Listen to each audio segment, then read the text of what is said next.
Ayan again guys, this is my fourth vlog. Hello Pilipinas and all over the world. This is June Pinas para sa Pilipinas at para sa Pilipino. Ito po ang aking vlog ay patungkol issue para sa mga ahensya o mga korap na politiko. Kung kayo po ay mahilig sa ganitong content or vlog, ako po yung humihingi ng inyong suporta. Pakipindot lang po ang subscribes, pindutin nyo din po yung bell, pindutin nyo po yung all, at pindutin nyo po yung like. Napakalaking tulong na po ito para sa aming mga nag-uumpisang content creator. TYSM po, or thank you so much ngayon pa lamang po sa pag-support dito po sa aking munting channel. Okay guys, breaking news po about dito kay Senator Marcoletang Panot. Okay, Marcoleta, sobra ang pakikialam simula pa noong unang lumabas yung flood control scandal. Pagkampi umano sa mga diskaya, etc. Yung pala, ang putang ina, meron palang allocable na napakalaking pera na 500 million o kalahating bilyon. Hindi po ito masama, hindi po masama ang magkaroon ng allocable.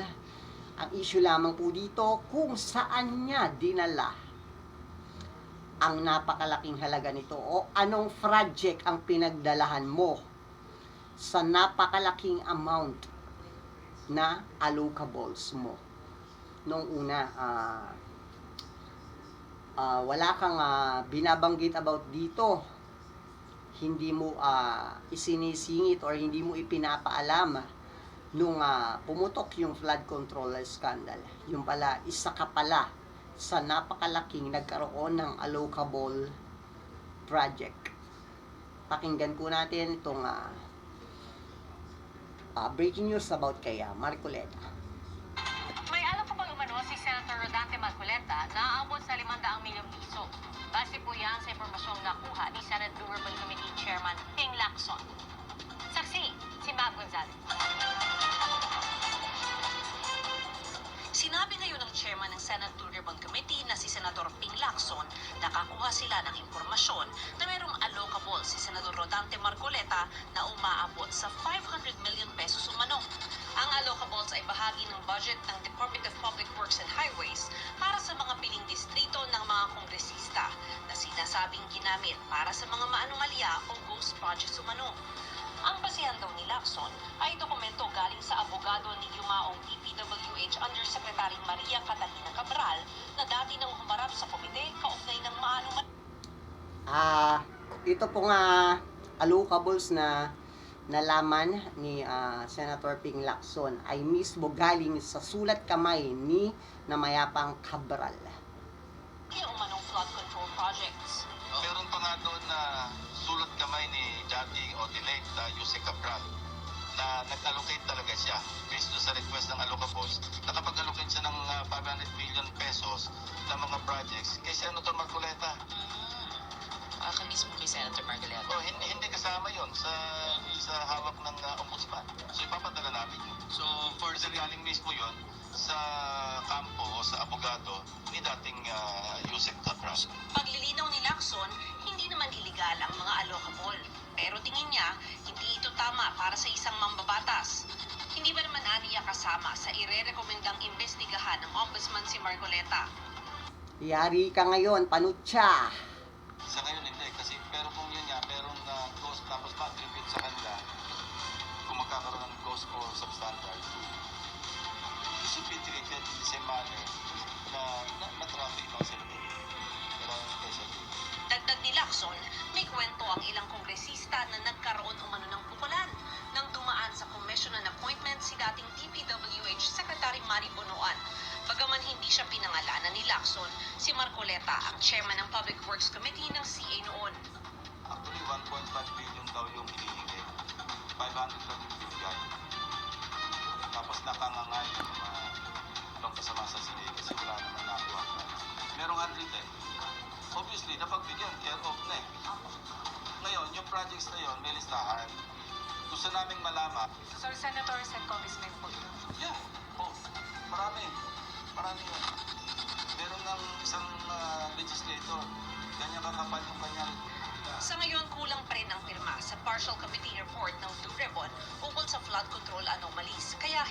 mailabas sa plenaryo. Ito na mga majority senators, bakit naman hindi kayo pumipirma? Gayong marami namang basihan na ebidensya about dito.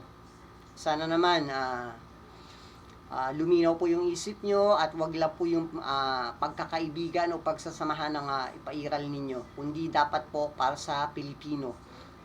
Talaga may nakiusap at least one from the minority, nakiusap sa at least isa sa majority na kung pwede mag-blame. I will not blame them, but I have a duty to perform.